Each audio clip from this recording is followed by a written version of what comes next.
recent survey of over 200 global e-commerce leaders, it was found that more than half had highlighted social media influencers as their preferred promotional channel for 2022. So to give us a peek behind the curtain, on today's episode of 15 Minutes With, we've got social media influencer and current Miss Great Britain, Kat Henry, joining us. Kat's experience in the world of influencer marketing gives us a unique insight from the other side of the coin. An established and professional influencer on TikTok and Instagram, Kat has a devoted following of tens of thousands of loving fans. Being an influencer is not plain sailing, and the realities of COVID have changed the face of social selling in a variety of ways. So how can brands and influencers work together in this new landscape? Kat talks us through the influencer world from her perspective. So Kat, what makes an influencer? To me, I think that anybody within the social media world has a level of influence, especially people that are using their own personal platforms to influence other people to either purchase something or speak out about a topic or just kind of use their own voice to elevate another person's voice. So I think for me, an influencer is somebody who can use their own personal skills to either upsell a product or who can sell a product or make a positive change within society. And how has COVID changed the influencer space in your experience? I think it's definitely changed the way that influencers create content. I think that forcing us all to be at home put us in a position where we had to be a little bit more intuitive in how we put our content out there and how we actually provide engaging content when we're all stuck in our jammies and not really doing anything. I think it kind of did open the market for loungewear and pajamas and a lot of home improvements. I think that kind of market definitely probably thrived throughout the lockdown. So I guess the types of things that were actually being advertised throughout lockdown was different. Everyone was stuck at home, right? And e-commerce went through the roof because everyone was buying stuff online and getting it delivered to the door. Mm-hmm. And as a result of that, I think a lot of people seeing other influencers, like you said, being able to wear pajamas and having the lounge as the backdrop, were sort of empowered to give influencer marketing a go themselves. But for established influencers, it was very, very difficult because it was almost like this expectation that you'd always have these amazing settings behind you. One week you're in Tahiti and the next you're in Dubai. But how do you do that when you're stuck at home? Yeah, I think it definitely did put a lot of pressure on people who are existing influencers because, not everybody has the ability to have a beautiful backdrop. As influencers, we were really discouraged from doing things, especially in the fashion industry, for using like the mirror selfie because it wasn't really an engaging piece of content. It wasn't high level quality content that people would look at that picture on the grid and be like, wow, I want to click it. I want to, like it, share it. But actually, when you're stuck at home, you have no choice. But not everybody has a tripod or somebody who can take their photos for them. So your mirror selfie became your best friend. And that's how the content grew over the last 2 years. It was literally people taking pictures using the self timer on their phone or standing in front of a mirror and taking the best photo that they can. I also think that, it kind of lays pathways to putting a lot of pressure on influencers because not everybody has good surroundings. I mean, I live in a flat. So for me, finding spaces within my, 4 walls is very difficult to find, picturesque, beautiful images. You have to be intuitive and you have to think, okay, outside the box, how can I make this look engaging? And I think after about 2 months of struggling to find various different cute places within my home, got to a point where I've just realized that this is more relatable if I just tell the truth and be honest about it and say, like, this is my bedroom, guys, this is what you're getting. And that's all I did. And actually, I think more people started doing that because they realized that life is too short to give a monkeys about how the backdrop looks. And did you see, from an audience point of view, kind of an uptick in engagement during the pandemic? Because presumably, the assumption would be that everybody was stuck at home using lots of social media all the time. Or was that kind of counterbalanced by the fact that there were just so many other people doing the same thing that actually any increase in engagement activity was kind of dispersed between the existing influencers and anybody new that came along? Definitely the latter. I don't think there was a specific spike in terms of engagement. I think that if I posted about certain topics or certain levels of creation, definitely got more engagement. Actually, the more relatable stuff where you're saying, like I've had COVID or, I actually lost my mum to COVID. And that actually was probably my most engaging content because people found it relatable. Those sorts of things actually thrived. Whereas the more glam pictures of me looking like a pageant queen or being a high fashion model or anything like that, that wasn't really thriving because people didn't see that represented in day-to-day life. So actually the level of content was different, and also, you know, the amount of engagement that came from relatable content went up. But in terms of actual overall, I think what you said, Graham, towards the fact that there was so much going on, I actually felt like I was perhaps muted in various different scenarios because I wasn't getting the level of exposure that I had been, because there were lots more people doing it. And one thing that I noticed that was quite interesting, it was probably in the middle of the pandemic, I would say, LGBTQIA community, a lot of influencers. I'm a member of the community, so live proud, but also portray a lifestyle of excess and putting the influencer on a pedestal. Look at my life. I want you to want to replicate it. And people started breaching COVID recommendations to be able to produce content. So there were people that traveled to parts of Greece or Spain to be at these gatherings. And actually what happened is there was a massive backlash against that by their community because they were seen as irresponsible. And as a result, posts started disappearing and people started to kind of hide from what they were doing, and all this activity was kind of downplayed. Yeah, it's interesting that, like you say, the stuff that you saw a most positive effect on were the things that everybody was kind of going through or could get in touch with. And as soon as this aspirational content was put in front of people, it wasn't seen as, I wish I was doing that. It was seen as, why are you being so irresponsible? And it kind of people not listening to what's going on in the world and the fact that the audience are a lot more savvy than they used to be. I think a lot of people, if they saw a picture of, like for me personally, if I was to put a picture up of me in a bathing suit, I felt like I had to make a real point of making it very, very known that this is a throwback, guys. Like, I'm at home in my jammies and I wish I was on a beach somewhere. And that in itself became relatable because people were like, yeah, I also wish I was on a beach somewhere, but we're stuck at home too. And 3 of my family members have COVID and therefore, you know, we're in the same boat as you. It's finding that balance and being honest and totally transparent with your viewers and your followers, because actually authenticity is what is the key here. And there's a level of filtering your life and adding filters to make it look better, but actually reality will win all the time. It always will. And honesty is, and integrity in this life has to be paramount.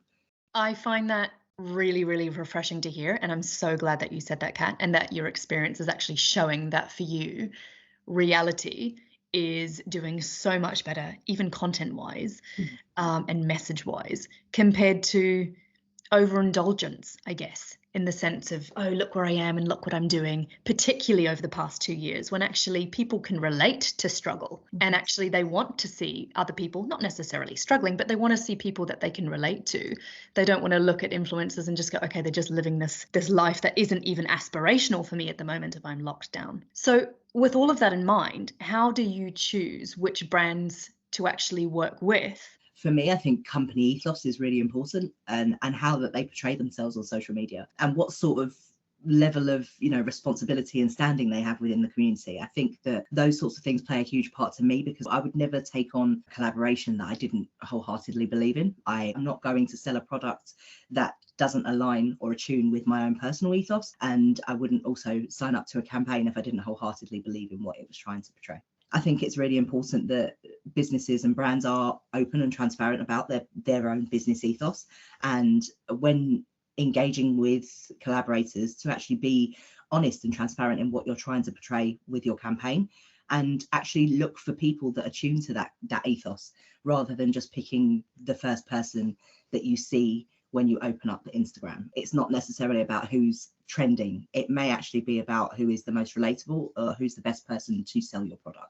That's essentially what we should be doing now, is looking for the right fit. You wouldn't put somebody into a job role if they weren't the right person for the job role, trying to grow or develop your business. So why would you not want the best person to help sell your product? And that best person might not be the person with the highest level of engagement or the most likes on Instagram. They may actually be the person that is a really, really sound background in what you're trying to sell. So yeah, I think research is really, really important from a brand's perspective, to understand who they're looking for, what that influencer delivers, what their own personal ethos is, and hope that they both collaborate in the middle on more than just money.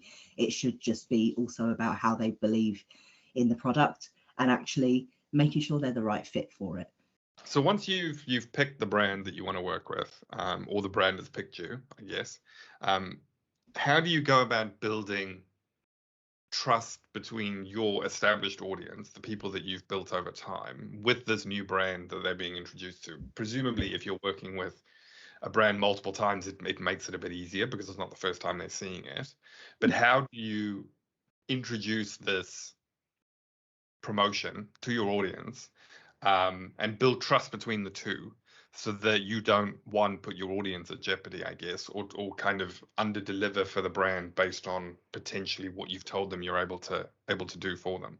Yeah, I pride myself on being able to negotiate from the outset of engagement when you start working with a brand as to what you can actually deliver, and being honest and, you know, sticking by your word. If you can't produce something, don't offer it. I would never want to overpromise and underdeliver. That's not something that I think anybody should aspire to want to do. But also be realistic with your own personal time, with your ability and your, you know, don't promise that you can produce, you know, high level quality drone effect, you know, footage if you've got a hand cam and, you know, nobody else to help you produce it. You know, don't do that. Be honest in what you can provide. And actually, a lot of brands would prefer the honesty and the, you know, the ability to turn around and say, okay, well, if that's all you can produce, then maybe I need to look elsewhere, because there might be 10 other people that could produce that level of content that I haven't tapped up yet. But because you've got a really high level of engagement, that might be who they pick. When you're asking about how do you maintain that relationship with your audiences, I will never lie about a product. If it's a rubbish product, I'm going to take that feedback, I'm going to take it back to the brand without posting anything on social media, because actually I think it's really important that if a product is not sound, that you feed that back to the company so they have the ability to fix it before you take that negativity and put it out into the social sphere. Because actually that damning review is not going to build trust in either you as a personal brand or to your audience. Influencers have a huge responsibility to be honest. We've talked about how you've managed these relationships with brands, and we've talked about the changing landscape as a result of COVID, as a result of all these new influencers sort of flooding the market, but also in terms of new platforms. So you were a really early adopter of TikTok, and I've personally seen you on TikTok advertising, which has been amazing, by the way. It looked incredible. And so I just wanted to ask you, do you have any other sort of tips, insights, advice on this, any part of these topics of influencer marketing that we haven't covered that you think would be interesting or relevant for people? I have probably a couple for each, but I'll go with from the brand perspective. Don't just go with the people that you think are the highest level of engagement. Do your research. Find out who is the best person aligned for what you are looking for, and tap up. Don't be afraid to tap up other people within the industry, because they may be a very valuable tool for you. But also, don't just go down the tokenism thing. Like, you know, just because you understand that being woke in today's society is important, don't just tap up, you know, the high level influencers who are from the BAME community. Drill down a little further, do the research, because I think it is really important. And I understand why you just look at engagement. I get it, but it's not always the key, and it's not always the be all and end all. From an influencer's perspective, don't be afraid to shoot your shot. You know, go out there, promote yourself in the best way possible, send those brand emails. You know, I'm not a huge lover of all of the, you know, follow this strategy sort of thing. Like I take tips from the YouTubers and stuff as to how I can increase my content engagement and stuff like that. But essentially, find your niche, find what works for you, and don't be afraid to put yourself out there. For every 10 no's, there's going to be one yes. So keep going and remain resilient. And from the perspective of trolls, because we didn't touch on it really, I think that, you know, if you're putting, I'm very grateful that in the 7 years that I've been doing social media, I can probably count on my hands the amount of times that I've had negativity thrown my way on my own personal platform. And that is because my platform is a safe space for me to sell products without asking for people's opinions.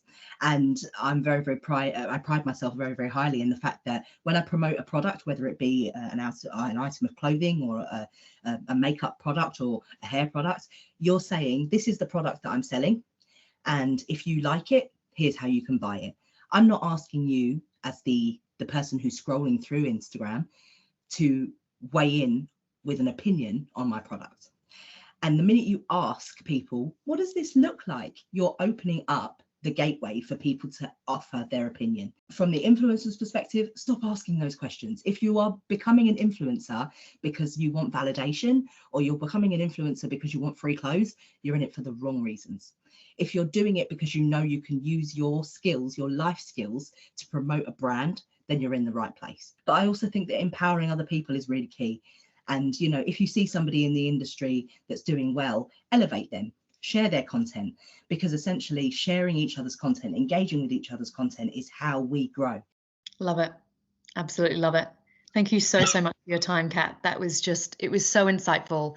Yeah, thank you. It's good to have this insight because, you know, as that report points out, there's so many people that are wanting to now take a huge part of their marketing budget and put it into social media influencers. But I suspect the large majority of those people don't actually understand what they're about to do. So the information that you've given them will lead them on the right path to success. So yeah, it's steering them in the right direction. Yeah, absolutely. Thank you so much for your time. That was social media influencer and current Miss Great Britain, Kat Henry. Her insights as a social media influencer have been invaluable. And the key to making a success for both brands and influencers is to remain authentic, transparent, and genuine with their audiences. We also need to be hyper aware of what's going on in the world and ensure that we adjust our messaging to match the reality. If you'd like to download a copy of the report, you'll be able to find a link of it on our insights section of our website. Thank you for joining us for this episode of 15 Minutes With, and we look forward to having you join us on our next one.